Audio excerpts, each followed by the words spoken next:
pada tahun 2019.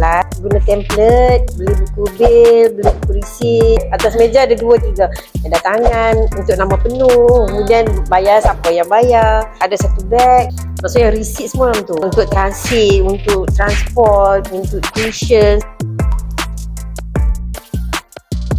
Okey, sekarang ni saya tak perlu lagi file 2-3 atas meja. Sekarang ni kita dah ada KitCare. Satu sistem yang mana saya boleh register student juga untuk account. So sekarang ni saya masukkan nama student, saya masukkan kelas. So nanti akan keluar bil.